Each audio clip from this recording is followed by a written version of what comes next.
Senhoras, senhores, queridos amigos que nos acompanham pela Web TV Mansão do Caminho, nossos votos de muita paz. Neste contubérnio em que a sociedade moderna se encontra, surgem, não raro, vários desvios para justificar o nosso comportamento. Para alguns, esse período de afastamento social constitui um verdadeiro sacrifício. Para outros, é uma oportunidade de ler, de estar com a família, de reflexionar a respeito da vida. Outros lamentam estar perdendo a juventude. Alguns mais lamentam profundamente um período desse ter chegado na velhice. Ocorre que não estamos preparados para a própria experiência carnal. Falamos sobre a vida com uma naturalidade, como se pudéssemos transformá-la em uma eternidade. Realmente, a vida é imortal, indestrutível, mas o espírito teve uma origem e por isso ele é imortal. Diferindo de Deus, que numa bela teologia elucida que não teve princípio nem teve fim. E todo este labor que ataca a maioria da sociedade terrestre, neste momento, vemos os abusos, quais ocorreu em Nice nos últimos dias, os assassinatos frios em nome da religião. Vemos a intolerância para com os estrangeiros que estão procurando uma pátria, seja no mar Adriático, no Mediterrâneo, ou simplesmente numa cidade qualquer, quando alguém se transfere de uma para outra urbe. A verdade é que ainda não nos preparamos para viver. Aceitamos os compromissos com a naturalidade de quem aguarda o sol realizar o seu efeito e dar início a um novo dia. O mais fascinante na filosofia espírita é oferecer-nos a visão integral da vida. O fenômeno morte está dentro do conteúdo do fenômeno vida. A enfermidade faz parte do esquema da decomposição do corpo, e assim sucessivamente. Deveríamos reflexionar em torno das ocorrências macabras para as quais não estamos preparados. Mas a vida, desde agora, nos está dando recursos, objetivos, labores para nós podermos enfrentar o que antes nos constituía surpresa, desagrado, infelicidade. Faz mais de 30 anos, quando o problema da droga adictiva tornou-se nos Estados Unidos uma calamidade, mais ou menos nos anos 70, até a atualidade, eu li em seleções do Reader Digest uma história que me comoveu à época. Um casal, ele agente de seguros, ela dona de casa, que morava nos arredores de Nova York, da ilha de Manhattan, se tornou pais. Este casal encontrou na patermaternidade uma felicidade inaudita. Sempre sonharam pela felicidade de procriar. Mas a procriação foi postergada por fenômenos biológicos e também alguns deles fenômenos financeiros. Por fim, um dia a senhora disse ao marido: quero dar-lhe uma das melhores notícias da nossa vida em dois. Estou grávida. E estive ontem no médico. Ele espera que venhamos ter um filho varão. O homem exultou. Ter um filho varão como primeira experiência tornar-se pai, ainda jovem, na quadra dos 25 a 35 anos, teria tempo de educar o filho e viver largamente a experiência carnal. E a partir dali, tudo passou a valer o nascimento do filho. E quando a criança nasceu, a alegria da família, dos seus pais, dos demais parentes, ultrapassava a medida do cotidiano, do conveniente. Logo, o pai começou a perceber um detalhe.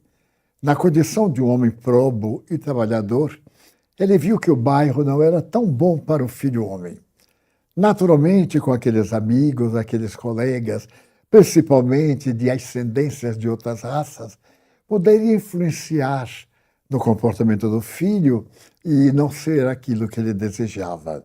Começou a economizar para a universidade e também para mudar-se para um bairro próspero. Ao fim de 2 anos, ele conseguiu o que anelava. Foi promovido na empresa e pôde ir morar numa casa muito bem localizada naquela mesma cidade próspera. O menino foi crescendo. Chamava-se Roberto. Rob era o apelido carinhoso. Era uma criança encantadora, portadora de uma inteligência brilhante, sabedor de como amar e de como agradar. Os pais continuavam exultantes. E quando Rob completou 5 anos, ele teve um irmãozinho. A felicidade dos pais redobrou, mas ele continuou como o primeiro rei. Na linha de sucessão da família, ele continuava como o principal, porque chegou primeiro. O outro não dava tanta importância. São questões muito delicadas da vida familiar, do companheirismo. Ele achava fantástico estar na mesma escola do seu irmão. O mais avançado, ele mais atrasado. Por fim, o filho completou 10 anos. E essa felicidade para os pais foi inaugurada com um automóvel novo para a mamãe, para poder levá-lo à escola, para poder passear nos sábados, no domingo, porque na sua atividade de corretor de imóveis, ele, e também de outros valores, dispunha de automóvel, de licença para armas, e estava no momento próspero. Aguardava-se que ele seria talvez o presidente da companhia, um cargo dos mais respeitáveis. Nesses dias houve conversas a respeito do futuro. E o pai perguntou a Rob, o que é que você deseja da vida? E ele deu uma resposta que não foi tão compensadora. Papai, eu desejo viver. Mas antes, o que é que você deseja? Bem, eu quero preparar-me para viver. Quero encontrar uma profissão fácil, em que o dinheiro entre por uma mão, saia pela outra, e eu faça um comércio muito rendoso para mim e para a nossa família. O pai falou-lhe da prosperidade moral, dos encantos de uma vida tranquila, de um matrimônio feliz, de uma família bem organizada. Ele disse, bem, eu poderei pensar nesses valores depois de desfrutar o corpo algum tempo. Casar-se muito cedo, como você fez, papai, para mim é perder o melhor que a juventude nos pode dar. O pai aceitou. Afinal, eram ideias novas. O seu filho estava agora já nos anos 80 e a mentalidade dos anos 80 era bem diferente. Foram passando mais dias e o pai foi nomeado vice-presidente da empresa. Mudou-se para um verdadeiro palacete, para dar ao seu filho os melhores amigos, o melhor educandário da cidade, oferecer-lhe regalos e prazeres nos fins de semana, e o menino era, sem dúvida, um reisito naquele palácio monumental, numa família feliz, enquanto o outro contentava-se em ter a vida natural. É claro que gostava do luxo, do prazer, mas que não vivia exclusivamente para esse ângulo da vida. Tinha outras aspirações. Desejava fazer advocacia. Ele queria ter uma oportunidade de defender grandes causas criminais. E assim a família ia muito bem. Certo dia, porém, quando Rob estava com 14 anos, a sua mãe chamou o marido e disse-lhe, eu ando preocupada com Rob. Não sei se você notou que o quarto dele não é mais aquele encantador ninho de adolescente. Você lembra que, à medida que ele foi crescendo, nós vamos colocando no seu quarto alguns pôsteres da natureza, depois pôsteres marítimos. Ele dizia que queria ser um oceanógrafo e nós fomos acompanhando. Mas ontem, quando entrei no quarto inopinadamente, eu tive um choque, porque os pôsteres eram alarmantes.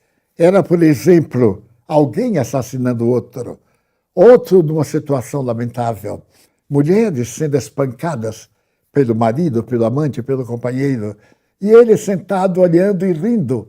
Bem, também notei uma coisa muito desagradável.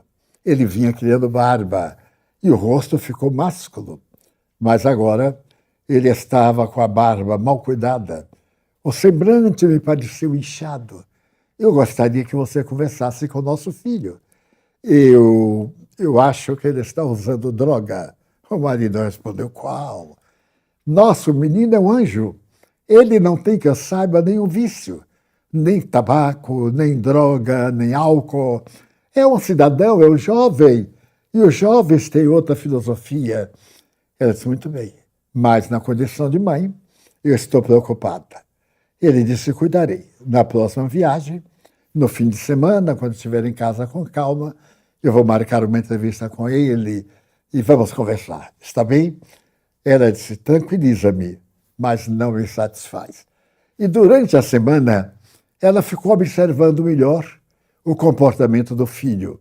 Notou, por exemplo, que antigos hábitos haviam desaparecido. Por exemplo, pela manhã, olá, mamãe, como vamos? Olá, papai. E procurar os avós. A conversa ser edificante.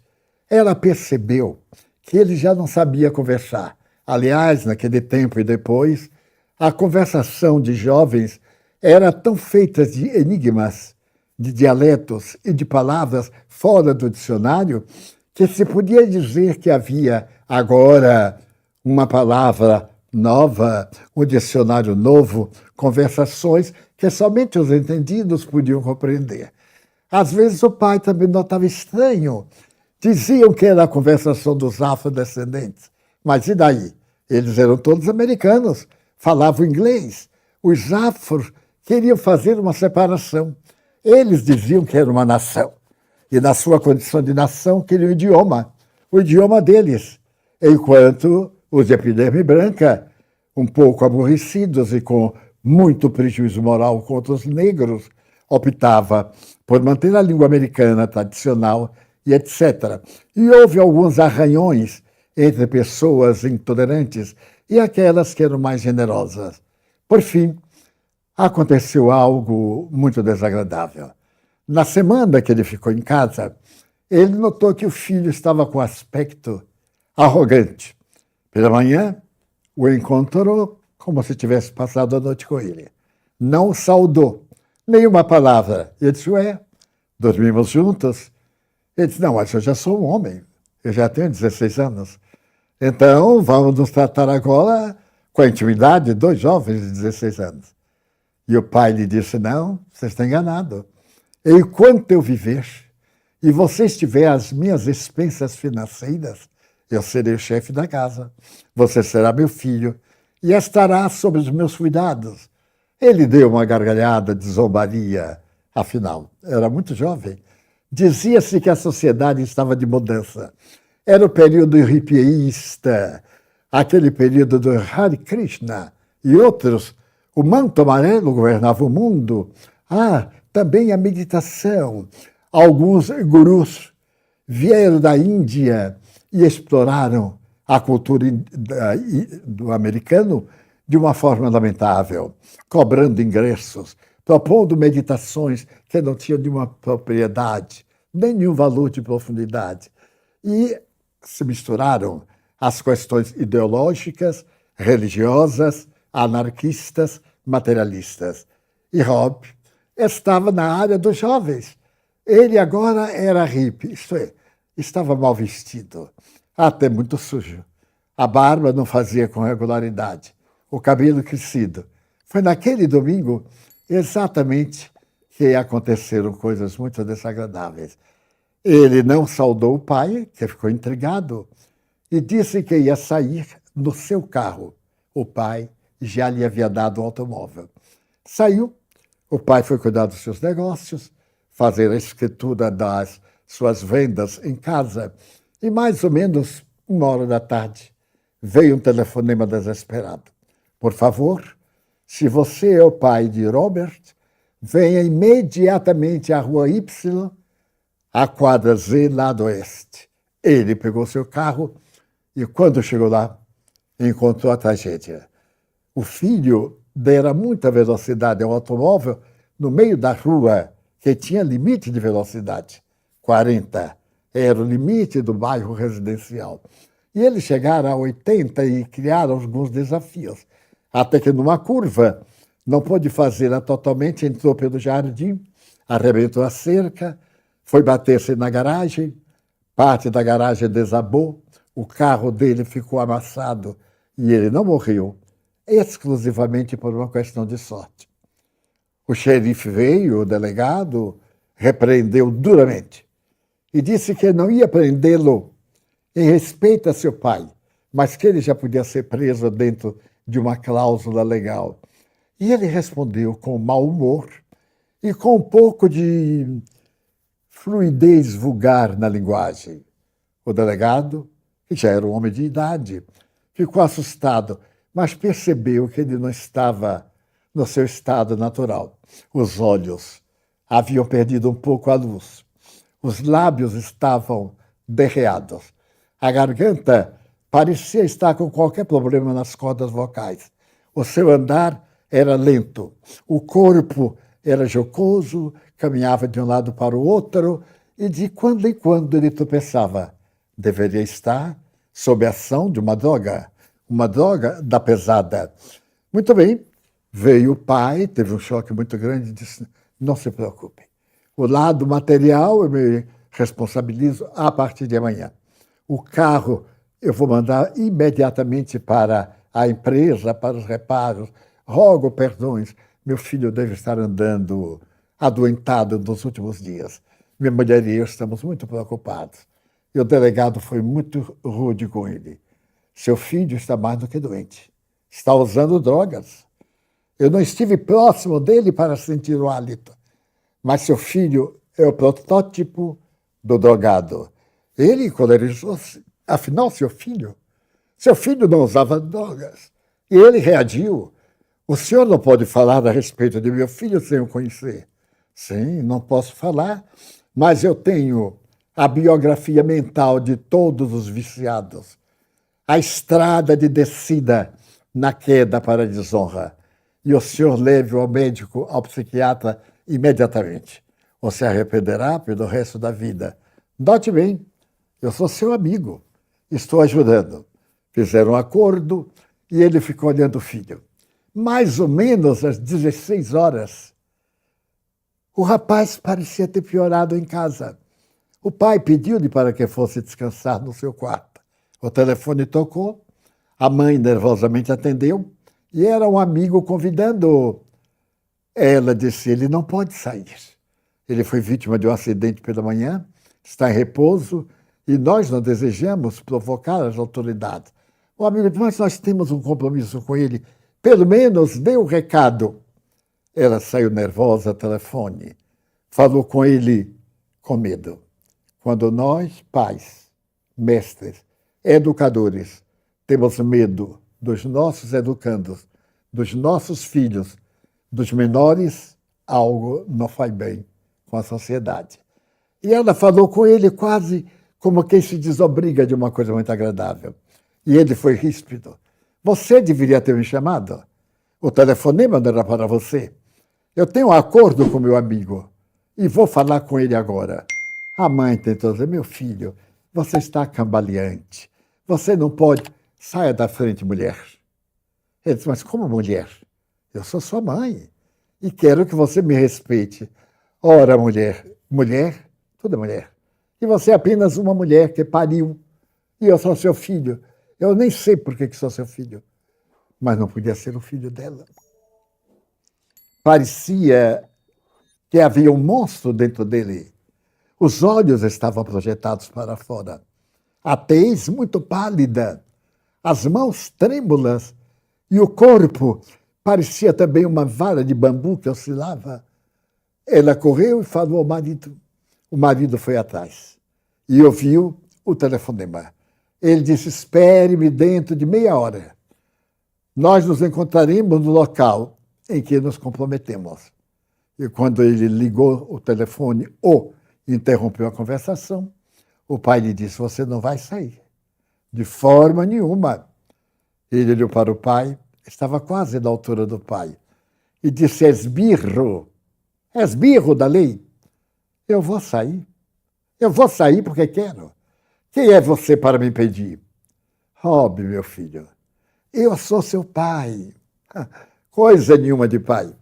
Você é alguém biologicamente que certo dia escolheu a mulher e eu nasci. E daí? Isso acontece com os animais. Qual é o compromisso que eu tenho com você? Empurrou o pai e saiu na direção do quarto. O pai assustou-se. E para evitar um atrito mais forte, ele desceu ao porão, onde ele tinha um lugar para trabalhar madeira. O americano, em linha geral, as suas casas têm um sótano, uma parte baixa, onde todos eles se dedicam a qualquer trabalho manual, aos domingos, sábados, cortar a grama e etc. Ele desceu, nervoso, e disse: eu não posso discutir com meu filho. Ele está doente. Tenho que levá-lo ao psiquiatra. Mas, nesse momento, ele ouviu que o rapaz chegou para a mãe, que estava na cozinha, bem em cima do porão, e disse: mulher, eu quero a chave do seu carro. Ela disse: mas, meu filho, eu não sei aonde está a chave. Mentira. Você sabe. E eu quero a chave porque agora eu vou me encontrar com o meu colega. Ela disse: não, não vai. Aí eu desci, como pai, eu desci. Minha mulher ficou às minhas costas. Eu então disse assim: Rob, sua mãe está muito cansada. Saia daí, velho. Eu quero a chave e ela deverá me ser dada agora. Ele viu que era uma coisa muito grave. O filho estava lívido como uma folha de papel em branco. Tremia.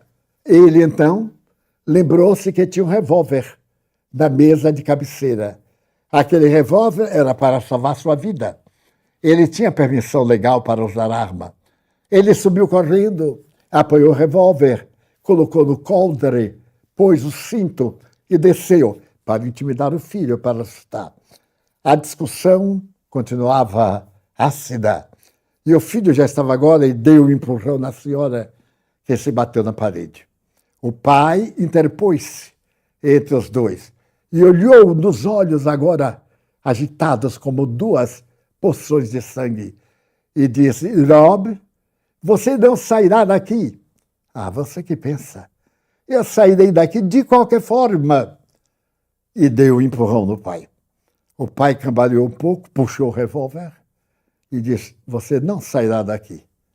Ele tomou uma atitude, mas uma atitude cínica e provocadora. Abriu os braços. Atire, covarde. Seja o Judas, eu serei o Cristo. Atire, covarde. Se você é homem, atire. O pai tremia. Ele continuava zombando. Então, ele puxou de uma faca que tinha amarrado a perna e avançou na direção do pai. Quando estava a menos de 5 metros, o pai deu o primeiro tiro no coração. Ele tombou na escada. O pai correu para ajudá-lo. A mulher correu imediatamente para chamar a polícia. E nesse trágico momento, Robert olhou para o pai com os olhos menos congestionados e disse uma palavra inesquecível: papai. O pai começou a gritar. O filho estava morrendo. Ele acabara de assassinar o seu filho, a sua vida. Chegaram vizinhos, chegou a polícia. Ele narrou tudo. Alguns vizinhos confirmaram a atitude do rapaz. O enterro foi feito e foi marcado o dia do julgamento. Mas esta família se destruiu. Os pais e o jovem irmão sucumbiram ao peso de uma tragédia de tal monta. Foi nesse momento que, no tribunal, a acusação, através do promotor, chamava-o de um criminoso perverso. Cínico, matar o filho desarmado, dar-lhe um tiro certeiro. Ele fizera tiro ao alvo. Ele poderia ter dado um tiro no baixo ventre, na perna, para intimidar, mas ele foi fatal. Ele então disse, mas de fato, eu poderia ter feito isto. Não fiz. A sala estava no silêncio. A senhora chorava. Outras damas também choravam. Afinal, os amigos dele que estavam de pé choravam. Houve a defesa e o juiz perguntou a ele, você atirou para matar? Sim, meritíssimo. Eu atirei para matar. Mas você é um grande atirador. Você sabia que eu ia matá-lo? Sabia, excelência. Porque então não fez, apenas não ameaçou, não deu um tiro em qualquer lugar. Eu pensei nisso. Só não tive coragem. Porque meu filho era o demônio. Deu-me uma bofetada. Bateu em minha mulher, na sua mãe. Estava com uma faca. Avançava para me matar. Eu não tenho medo de morrer. E cheguei mesmo a pensar que ele me matasse, porque eu gerei um monstro. Então eu deveria ter alguma ascendência animal terrível e quis expor-me, mas lembrei de minha mulher, do meu outro filho. Então não tive outra alternativa.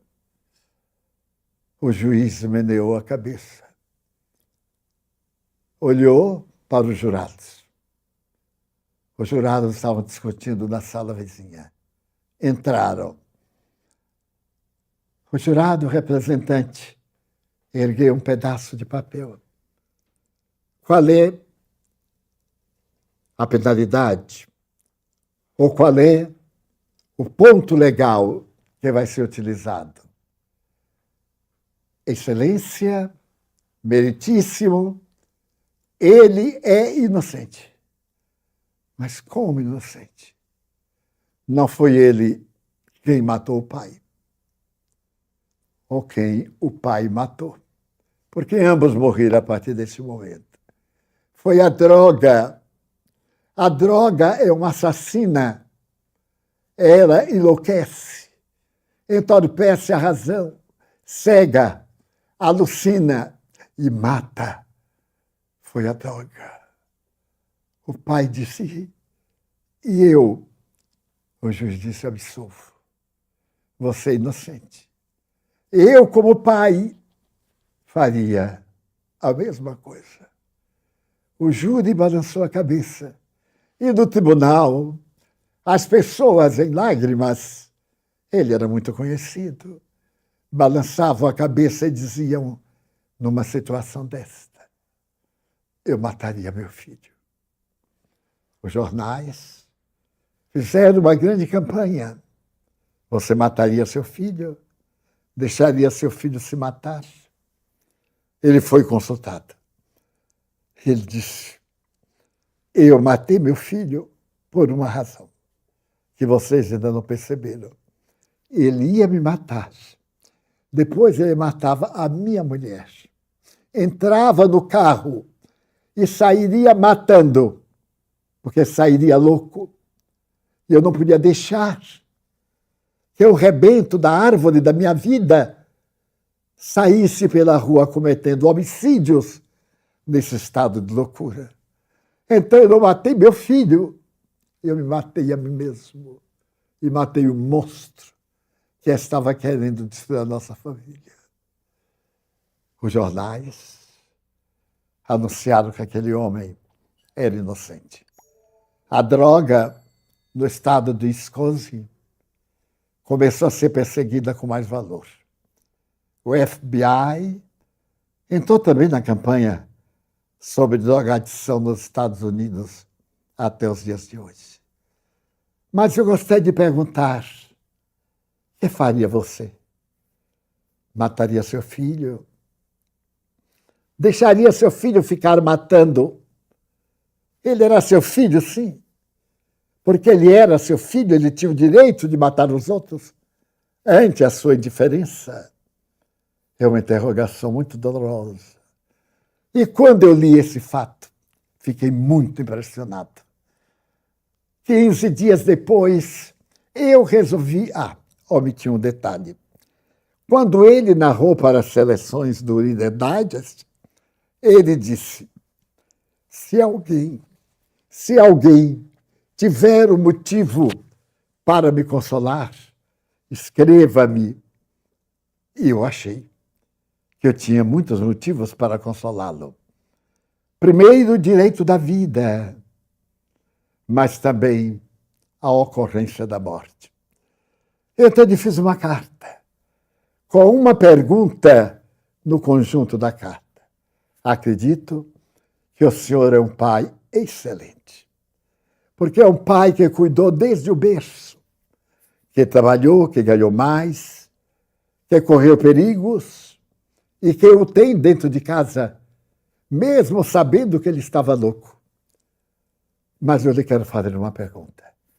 O senhor se diz um pai excepcional e acredita que deu tudo, mas o senhor deu religião a seu filho? O senhor falou de Deus, o Deus sem nome da humanidade. Não importa se ele é da denominação X, se ele é um materialista que acredita que a natureza procria, se ele tem uma ideia de que a própria natureza é um ser inteligente que se expande. O senhor ensinou ao seu filho que ele não era o fruto espúrio do acaso, que ele não era o resultado da fecundação entre os pais, que ele é uma vida que não se acabou com suicídio. E é isso que eu lhe quero dizer.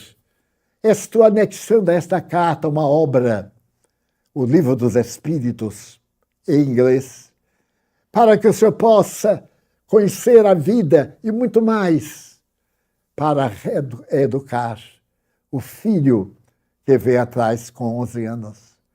Ainda está em tempo de colocar seu filho do lado, levá-lo a um pastor, a um sacerdote, ou a alguém filosófico que aborde os deveres da vida e o respeito que devemos ter pela vida.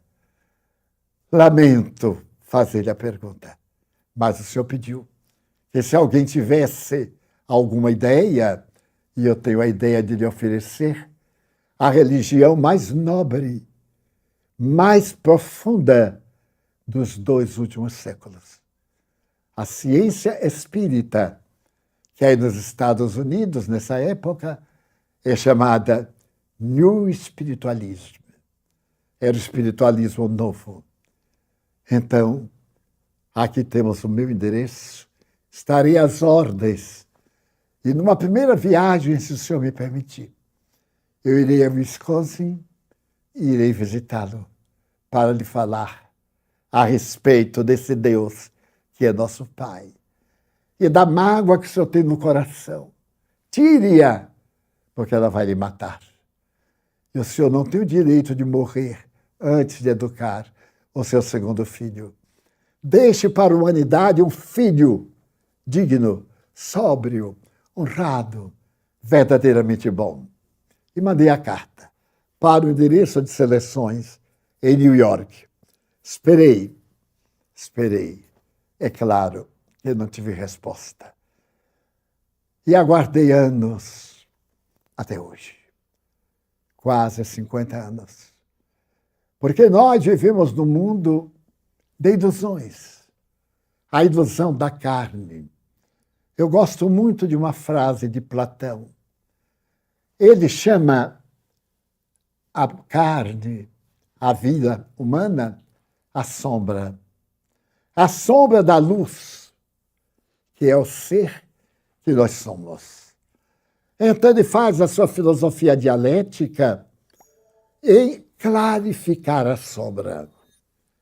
23 séculos depois, o extraordinário psiquiatra Viktor Frankl aborda a questão da sombra. Outros, Carl Gustav Jung, falam sobre a sombra. E um dia fascinou-me quando, depois de haver entendido que era a sombra junguiana, a ignorância. Tudo que eu ignoro é uma sombra, é um mistério. A sombra junguiana é o que Allan Kardec chama, e nós outros, as más inclinações. Porque eu tenho más inclinações. Porque o apóstolo Paulo pôde dizer: eu faço o que não quero e não consigo fazer o que quero. A sombra. Porque Judas traiu Jesus. Ele não era mau. Tanto sim que foi eleito como o tesoureiro do grupo. Ele era carinhoso com Jesus, mas era uma criatura humana. Tinha a sombra. A sombra estava oculta na coragem, no caráter, na timidez, no medo. São sombras. Teve também a sombra de Simão Pedro. Eu te amo, mestre, e tu me negarás 3 vezes antes que o galo cante. E há ainda hoje a sombra, esta religiosa, na maioria de nós, em cuja infância ouvimos falar do homem de Nazaré, em cuja idade adulta ouvimos falar a respeito da imortalidade da alma e zombamos, chasquinamos, e temos a certeza de que uma vida tão complexa, tão bela como é o corpo de uma pessoa, tenha que se diluir numa posta de sangue, de ossos, de cabelo, de unhas e tudo mais destruído, transformado em outras substâncias químicas que vão para a raiz das plantas, e essas substâncias como oxigênio, hidrogênio, azoto, vão aparecer nas raízes e vão ser devoradas adiante por outros. Que este corpo foi talhado por um engenheiro biológico incomparável. Como é que ele sabe exatamente o de que temos carência? Um hormônio pequenino. Vamos dar uma ideia muito difícil. Nosso cérebro produz 64 hormônios. Nem todos estão classificados ainda, mas um deles representa o amor, o outro a paciência, a tolerância, a irritabilidade, a saúde. E eles, periodicamente, jogam no cérebro para o circuito uma gotícula quase visível do seu hormônio. E isto vale mais do que uma drágia das maiores de substância química trabalhada em laboratório. Quantas drágias nós tomamos para dormir antes de uma cirurgia? E, no entanto, a hipnose nos faz dormir. A regressão de memória apaga as lembranças da vida atual e nós volvemos a viver numa vida onde o cérebro não ficou para nos contar, ficou energia, e essa energia se corporificou mais tarde. Quando, por exemplo, eu olho para o céu e me deixo deslumbrar com os dados da astrofísica, 6 bilhões de galáxias. Incalculável número que a imaginação não pode compreender. Como o acaso, o nada, produziu tanto. Do nada sai este universo que nos fascina, que basta olhar numa noite sem estrelas para o zimbório e vermos luzes que foram projetadas como na lua, ou lâmpadas que se acendem como círios, a constelação da Virgem, e tantas de primeira grandeza, e de quinta, como o nosso Sol. Então o corpo é um vasilhame divino. O corpo tem um valor inestimável que nós devemos respeitar. Como reduzi-lo ao simples acaso? Não é lógico. Há uma causa cáusica, geradora do universo. E então nessa causa é que nós deveríamos nos apoiar, para a qual deveríamos chamar. Hoje, pela manhã, uma amiga da Austrália telefonou-me muito nervosa. Ela disse que está enlouquecendo. O isolamento, a falta de contato humano, as dificuldades para adquirir o pão de cada dia. Já é uma senhora de idade avançada, tem mais de 70 anos. E então ela dizia, eu pensei em me matar. Mas ao pensar em me matar, eu me lembrei que não morro, que é pior para mim, que adicionarei ao sofrimento a causa do suicídio. Então, ao invés de o sofrimento libertar-me, ele me vai jogar num caos ainda mais profundo. Então, eu me lembrei de você, Divaldo, e estou lhe telefonando. Você teria uma palavra para me dar? Ele disse, uma? Não, porque eu sou muito falador. E se eu começar, precisa tocar o sino para parar. Então, diga quais palavras. Já que a epidemia, através dos efeitos e através dos motivos de contaminação, estão influenciando o seu emocional, comece hoje um círculo de orações com amigos, à mesma hora, todo dia, pedindo a Deus que esta tempestade passe. Lembre de Jesus. Senhor, que passe o cálice. Só Deus. Peça aos seus amigos, ao invés de cair em um abismo, atire-se na direção do infinito e diga, meu Pai, eu suplico por nós todos que se apiade da nossa pequenez e, se for possível, que passe essa tormenta que ameaça uma longevidade que eu não tenho ideia. E você vai ver que o mundo adquire cor e vai notar que a pandemia é um mal, mas há outros males muito graves entre nós. O ódio que nos consome, a inveja que nos atormenta, a calúnia que é cruel para conosco e, enfim, as nossas más inclinações. Allan Kardec disse que nós teríamos que vencer as más inclinações. E Joana de Ângeles, quando estudou e escreveu sobre os arquétipos, a sombra, ela teve o cuidado de colocar uma frase que não está na doutrina de Jung. Ela disse o seguinte, a sombra é a ausência da luz. Então a sombra não existe. Ela está porque a luz não se encontra. Na hora que a luz chegar, ela desaparece.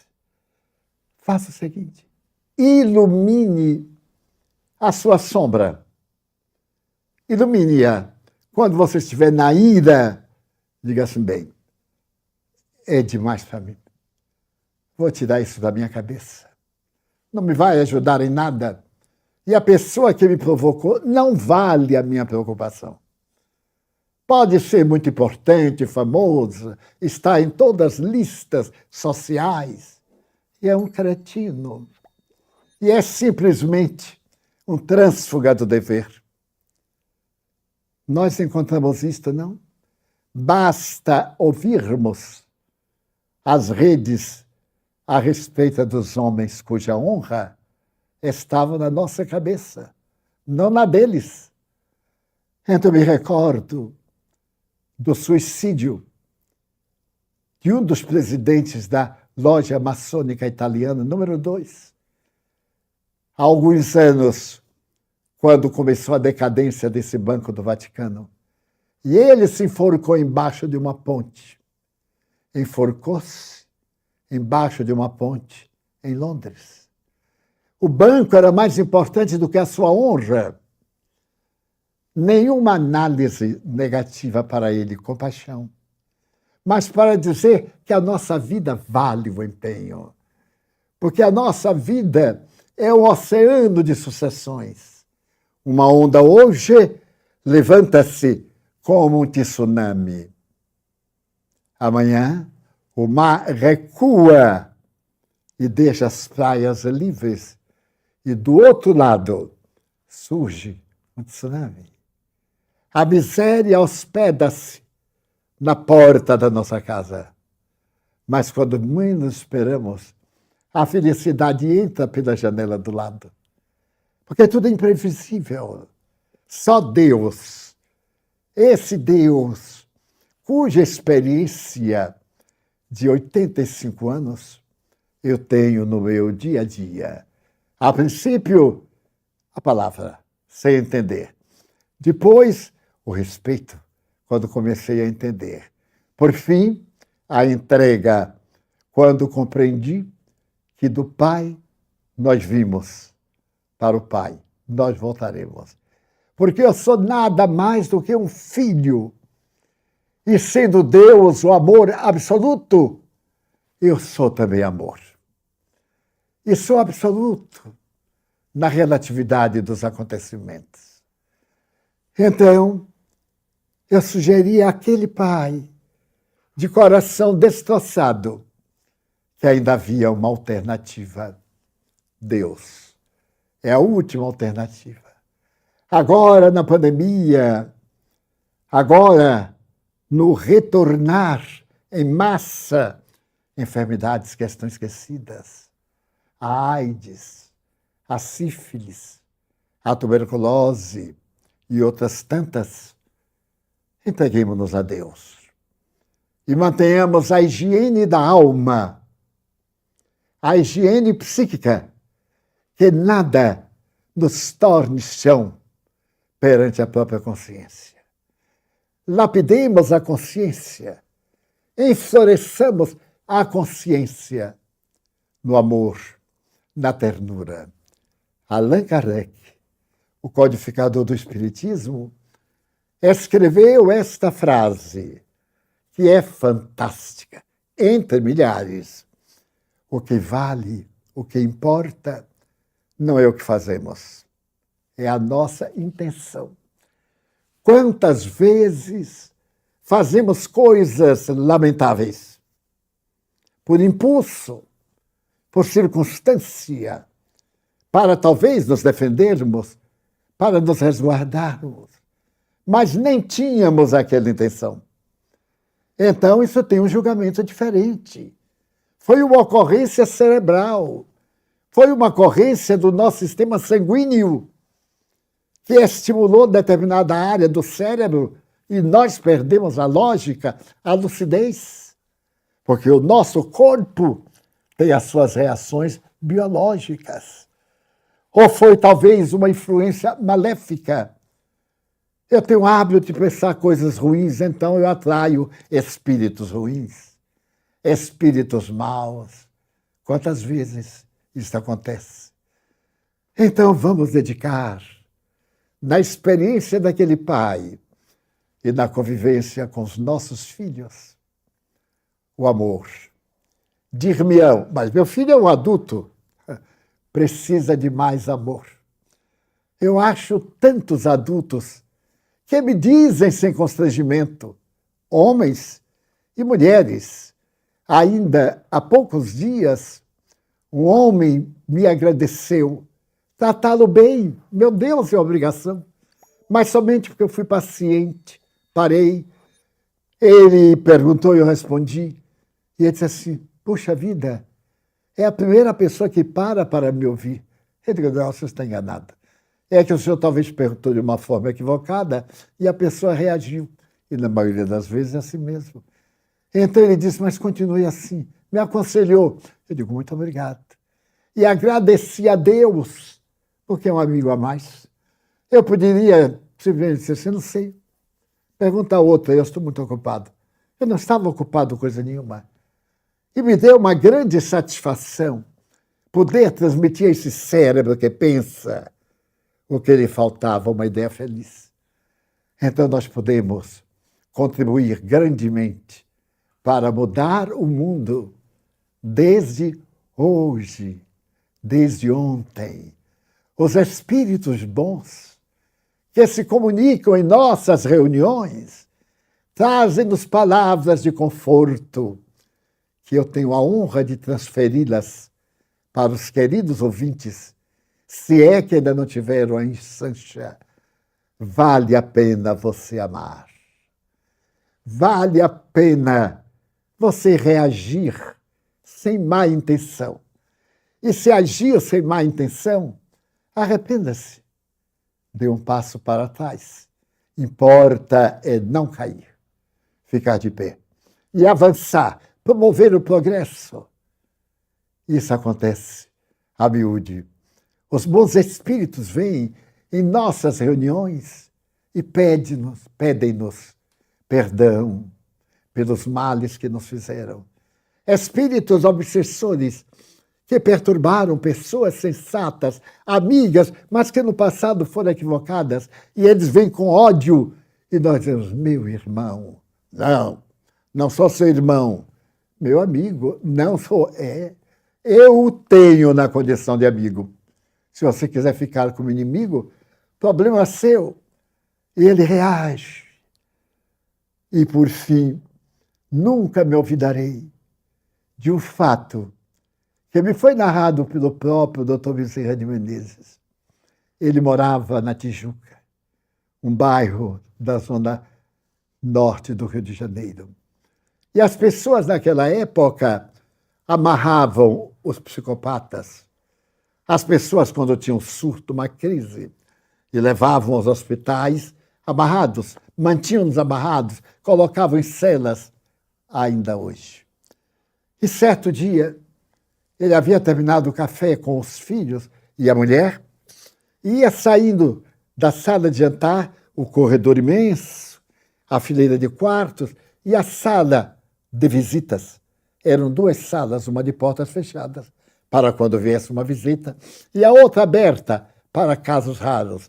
Então, quando ele chegou à sala de porta aberta, parou uma carroça. Um animal, a carroça, e dois homens agarraram uma jovem atada em cordas e diante dele jogaram assim. Olha aí que o pai dela mandou para o senhor dar um jeito, porque ele está a ponto de matar a miserável. E aí saíram. Então o doutor Bezerra me disse, meu filho, quando eu vi aquela jovem menina que estava visivelmente incorporada por um adversário do além, eu passei a mão pelos seus cabelos, abaixei-me, ela havia ajoelhado, e eu lhe disse, meu filho, por que você está fazendo isto com ela? E ela tremeu, abriu demasiadamente os olhos, e ela disse, velhinho bom, Divaldo, eu não sou velhinho bom. Eu sigo a lei da evolução. Mas ele disse, velhinho bom, és a primeira pessoa que me chama de filho. Todos me maldizem, me dizem obsessores, me xingam, me desejam as hienas infernais. Por que tu me chamas de filho? Porque nós somos todos filhos de Deus. E como tu deves ser jovem, deves ter morrido antes dos 40 anos, na minha idade, eu te chamo meu filho. E deixa-me abraçar-te. Introduziu os braços pelas axilas da moça, ergueu-a e abraçou-o. Então, aquela voz estendeu os braços para que fosse desamarrada. E o Espírito disse, muito obrigado. A tua intenção, o teu sentimento, é de amor. Liberta-me para eu ir embora. Vou deixá-la em paz. E então, com lágrimas, Dr. Bezerra disse que desmanchou os nós. Quando as cordas caíram, o Espírito lhe disse que Deus, que é maior do que tu, te abençoe como seu filho. Desapareceu, a moça desmaiou. Erguemos-la e se tornou uma trabalhadora da mediunidade. Isto é, em um fato de amor. Porque ele podia gritar, como é que trazem aqui este louco? O que é que querem que eu faça? Reclamar a oportunidade de fazer a caridade. Não. A caridade é feita na hora. Porque amanhã talvez seja tarde demais. Então, aqueles que nos magoam, àqueles filhos ingratos, enlouquecidos, aos nossos cônjuges, ou parceiros, ou amigos, que colocam o fel da amargura em nossa boca, digamos assim, são nossos irmãos. Por enquanto, enlouqueceram. Mas o Senhor da vida irá sustentá-los na reabilitação. Um grande abraço. Muito obrigado pela sua atenção.